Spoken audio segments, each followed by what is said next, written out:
O Brasil é o país mais impactado negativamente por suas fronteiras na América do Sul, seja pelo tráfico internacional ou pela facilidade de cruzar nossas fronteiras. São 16.885 quilômetros de extensão e fronteiras com 10 países.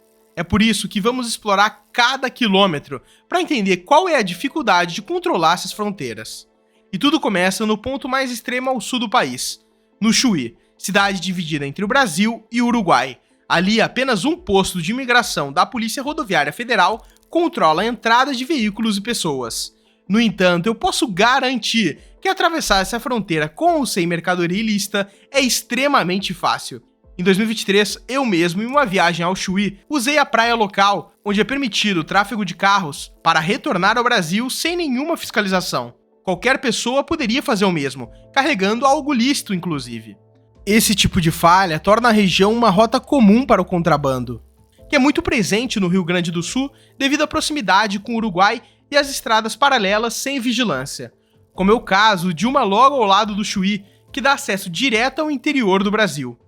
Essas condições se repetem ao longo de toda a fronteira do sul ao norte do país, dificultando o controle das fronteiras e a facilidade de entrada de qualquer coisa, inclusive não só por terra, mas também por água, já que a presença de grandes corpos d'água, como é o caso da Lagoa Mirim, que divide o Brasil e o Uruguai, a fiscalização é praticamente zero. Isso se repete em outros locais pelo Brasil, como a Laguna Cáceres entre o Brasil e o Paraguai e a Laguna Marfil entre o Brasil e a Bolívia. Isso acontece porque qualquer distância no Brasil é uma distância muito grande, o que dificulta muito ou até impossibilita a fiscalização. E olha que só estamos falando de um estado ainda, onde a dificuldade de fiscalização é grande, justamente porque pelo restante das fronteiras do estado com o Uruguai, praticamente só tem rios, no caso o Rio Jaguarão e o Rio Quaraí. Com o Uruguai são 608 quilômetros de rios e canais, que mostram a dificuldade de controlar essas fronteiras.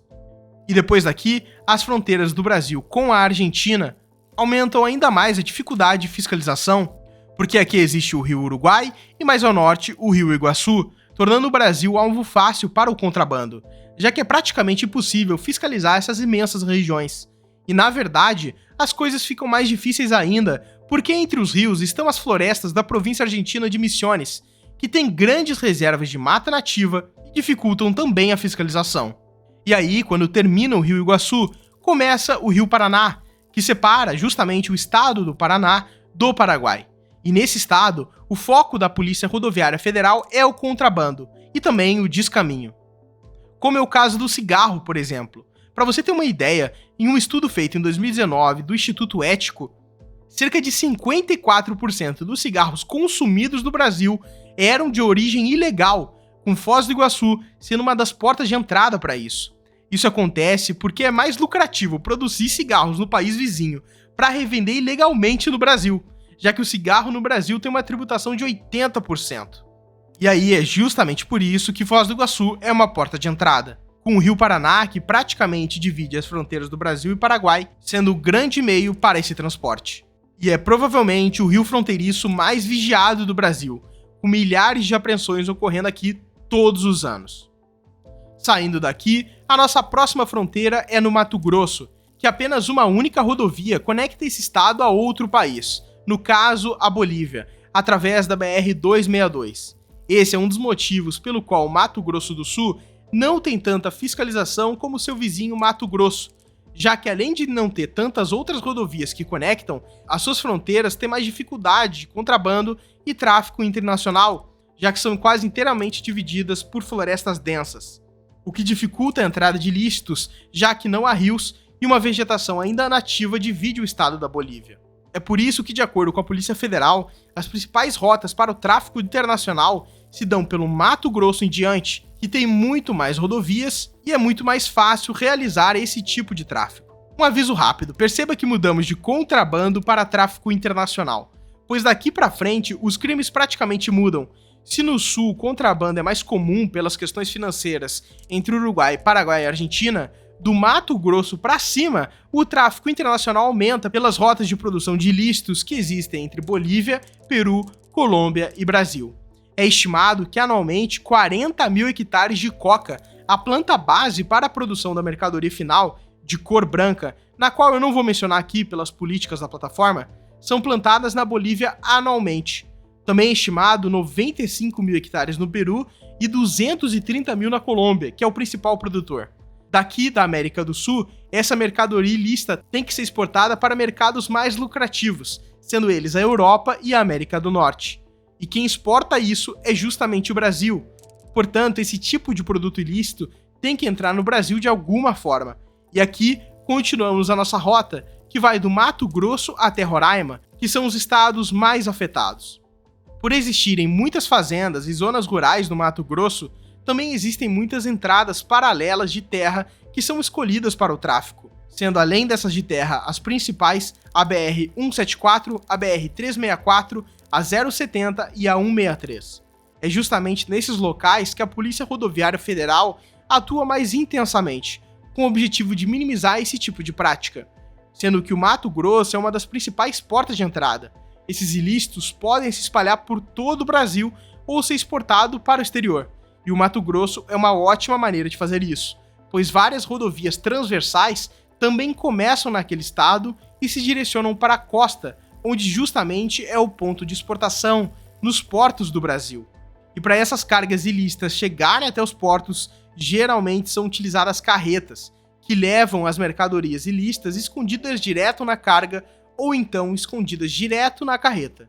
No caso da carga, a estratégia mais comum é a mercadoria ser sobreposta com outra mercadoria lícita, como é o caso do milho, por exemplo, impedindo a visão de quem fiscaliza, com quantidades maiores dessas mercadorias sendo colocadas, já que vão diretamente na carga. No caso, quando o ilícito vai direto na carreta, as cargas são menores e geralmente são postas nos pneus ou então com um fundo falso no tanque de combustível. Dessa maneira, essas cargas são direcionadas depois para a costa e quando chegam, são postas escondidas novamente nos navios. E é basicamente assim que um produto é exportado da Bolívia, atravessa o Mato Grosso e chega até os portos. Isso nos leva à nossa próxima fronteira, que fica em Rondônia. E aqui, um ponto interessante tem que ser destacado: a Amazônia. É nela que a maioria da mercadoria ilícita é produzida. Na floresta densa é mais difícil de encontrar a produção ilegal, e portanto, é nela também que novos meios de transporte são utilizados. Pequenos barcos e também aviões de pequeno porte. Para você ter uma ideia, o Brasil é o segundo país que mais tem pista de pouso de aviões, com 4.000 pistas legais. E estima-se que outras milhares clandestinas estão escondidas pela Amazônia. Com aviões de pequeno porte é fácil transportar esse tipo de mercadoria, principalmente porque você pode voar em pequenas altitudes, o que dificulta a detecção dos radares. Além da Amazônia ser um dos lugares mais inóspitos do planeta. Já no caso do transporte por pequenos barcos, essa facilidade se dá pelas dezenas de rios da Amazônia, que tem uma característica única. Do seu delta do Oceano Atlântico até o final do rio Amazonas brasileiro, o rio quase não tem queda, é aproximadamente 5 ou 6 metros nos primeiros 2.000 quilômetros do rio Amazonas. Com isso acontecendo com outros rios também. Isso significa que é extremamente fácil navegar com pequenos barcos cheios de ilícito até a desembocadura dos rios. Para termos de comparação, em certos países africanos isso seria impossível, pois os rios têm quedas de 300 a 500 metros durante o percurso, o que impossibilitaria a navegação. É por isso que estados como Acre, Amazonas, Roraima, Pará e Amapá têm esse meio de transporte muito utilizado para o crime organizado, já que a geografia da região possibilita esse tipo de navegação. Dessa maneira, esses estados têm uma facilidade ainda maior para o transporte desse tipo de mercadoria ilícita, e no caso, é quase impossível controlar todas as fronteiras desses estados amazônicos, justamente porque são muito inóspitos e praticamente não tem como fiscalizar. Baseado nesses milhares de quilômetros de fronteira, é impossível controlar todas elas pelo Brasil. E aí justamente está a dificuldade de controlar o crime organizado, ou pelo menos tentar minimizar os danos que eles causam. E esse é o exato motivo pelo qual é impossível controlar as fronteiras do Brasil. Eu agradeço a você que ficou até o final desse vídeo. E agora eu quero que você conheça a Escola do Zero ao Mapa Animado, que te ensina a criar vídeos como esses, utilizando mapas de satélite, que podem ser aplicados aí na sua profissão. como por exemplo para o mercado imobiliário, utilizando mapas para explicar a localização estratégica dos seus imóveis. Para aprender, é só clicar no primeiro link da descrição. Eu te vejo lá.